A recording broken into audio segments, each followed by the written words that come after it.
താലി eternal wedding collections by Chungath jewellery. ഇതെല്ലാം എന്റെ കല്യാണത്തിന് വാങ്ങിയതാ. വാവ്, ഇതെവിടുന്നാ? M V. Chacko golden diamonds Angamaly. Angamaly block panchayat 2026-27 സാമ്പത്തിക വർഷത്തെ ബജറ്റ് അവതരിപ്പിച്ചു. 13,40,11,678 രൂപ വരവും 12,41,98,600 രൂപ ചെലവും 98,13,078 രൂപ മിച്ചവും പ്രതീക്ഷിക്കുന്ന ബജറ്റാണ് അവതരിപ്പിച്ചത്. നമ്മുടെ കൃഷിപരമായ പാരമ്പര്യങ്ങളും അന്യമായിട്ടില്ല. ഇന്ന് നിരവധി കുടുംബങ്ങളുടെ ഉപജീവനമാണ് കൃഷി തന്നെ. കാർഷിക മേഖലയുടെ സമുദ്ധാരണം ഭരണസഭയുടെ വലിയ ലക്ഷ്യമാണ്. അതിലൊതുങ്ങുന്ന നിർദ്ദേശങ്ങൾ ബജറ്റിൽ ഉൾക്കൊള്ളിച്ചിട്ടുണ്ട്. നെൽപ്പാടങ്ങളിൽ കൃഷി ഇറക്കാനും തരിശായി കിടക്കുന്ന സ്ഥലങ്ങളിൽ കർഷക കൂട്ടായ്മകൾ വഴി കൃഷി ചെയ്യാനുള്ള പദ്ധതികൾ ലക്ഷ്യപ്പെടുന്നു. പഴം പച്ചക്കറി കൃഷിയെ പ്രോത്സാഹിപ്പിക്കാനും കാർഷിക ഉത്പന്നങ്ങളിൽ നിന്ന് മൂല്യവർദ്ധിത വസ്തുക്കൾ നിർമ്മിച്ച് വിപണനം നടത്താനും ആഗ്രഹിക്കുന്നു. ബ്ലോക്ക് പഞ്ചായത്ത് പ്രദേശത്തിന്റെ കാർഷിക പെരുമയുടെ മൂലകാരണം ജലസേചന സൗകര്യമാണ്. Chalakudy river diversion scheme Karukutty, Mookkannoor, Thuravoor ഗ്രാമപഞ്ചായത്തുകളിൽ, അയ്യമ്പഴ പഞ്ചായത്തുകളിൽ ജലസേചന സൗകര്യം ഒരുക്കുന്നു.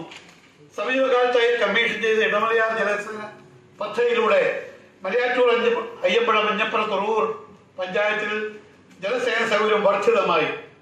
മലയാറ്റൂർ, കാലടി, കാഞ്ഞൂർ ഗ്രാമപഞ്ചായത്തുകൾ ചെറുകിട ജലസേന വകുപ്പിന് കീഴിലുള്ള ലിഫ്റ്റിഗേഷൻ സ്കീമുകളും ജലസേചനത്തിന് വലിയ സൗകര്യങ്ങളാണ് ഒരുക്കിക്കൊണ്ടിരിക്കുന്നത്. അങ്കമാലി ബ്ലോക്ക് പഞ്ചായത്ത് 2026-27 സാമ്പത്തിക വർഷത്തെ ബജറ്റ് അവതരിപ്പിച്ചു.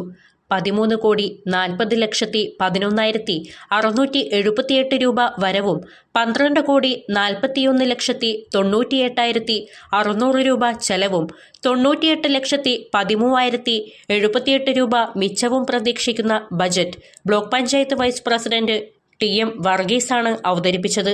സർക്കാർ അനുവദിക്കുന്ന വികസന ഫണ്ട്, കേന്ദ്ര ധനകാര്യ commission grant, non road maintenance grant എന്നിവയാണ് ബ്ലോക്ക് പഞ്ചായത്തിന്റെ വരുമാന മാർഗങ്ങൾ. ഉത്പാദന മേഖലയിൽ കാർഷിക മേഖലയുടെ ഉന്നമനത്തിനായി നെൽകൃഷിക്ക് സബ്സിഡി, പാലിന് സബ്സിഡി, പച്ചക്കറി ഉൾപ്പെടെയുള്ള മറ്റു കൃഷികൾ, ആട്, കോഴി വളർത്തലിനുള്ള പശ്ചാത്തല സൗകര്യമൊരുക്കൽ, കാർഷിക വിപണന പ്രോത്സാഹന പരിപാടികൾ എന്നിവയ്ക്കായി 53 ലക്ഷവും, ഉത്പാദന മേഖലയിലെ മണ്ണ്, ജലസംരക്ഷണ പ്രവർത്തനങ്ങൾ, ചെറുകിട ജലസേചനം, ലിഫ്റ്റ് ഇറിഗേഷൻ എന്നിവയ്ക്കായി 73 ലക്ഷം രൂപയും വകയിരുത്തിയിട്ടുണ്ട്. ബജറ്റ് അവതരണത്തിൽ ബ്ലോക്ക് പഞ്ചായത്ത് അംഗങ്ങൾ, block panchayat secretary KJ Amaldas, ജില്ലാ പഞ്ചായത്ത് അംഗം ജിൻഡോ ജോൺ, വിവിധ പഞ്ചായത്തുകളിലെ പ്രസിഡന്റുമാർ തുടങ്ങിയവർ പങ്കെടുത്തു. വിഭവ പരിമിതികളുണ്ട്. സർക്കാർ അനുവദിക്കുന്ന വികസന ഫണ്ട്, കേന്ദ്ര ധനകാര്യ commission grant, non road maintenance grant എന്നിവ മാത്രമാണ് ബ്ലോക്ക് പഞ്ചായത്തിന് നേരിട്ടുള്ള വരുമാന മാർഗങ്ങൾ. കാർഷിക മേഖലയുടെ ഉന്നമനത്തിനായി നെൽകൃഷിക്ക് സബ്സിഡി, പാലിന് സബ്സിഡി, പച്ചക്കറി ഉൾപ്പെടെയുള്ള മറ്റ് കൃഷികൾ, ആട്, കോഴി വളർത്തലുള്ള പശ്ചാത്തല സൗകര്യമൊരുക്കൽ, കാർഷിക വിപണന പ്രോത്സാഹന പരിപാടികൾ എന്നിവയ്ക്കായി 53 ലക്ഷം രൂപ നീക്കിവെക്കുന്നു. ഉത്പാദന മേഖലയിൽ തന്നെ മണ്ണ് ജലസംരക്ഷണ പ്രവർത്തനങ്ങൾ ഏറ്റെടുക്കുന്നതിനും ചെറുകിട ജലസേചനം, ലിഫ്റ്റിഗേഷൻ എന്നിവയുടെ നവീകരണത്തിനുമായി 73 ലക്ഷം രൂപ വകയിരുത്തുന്നു.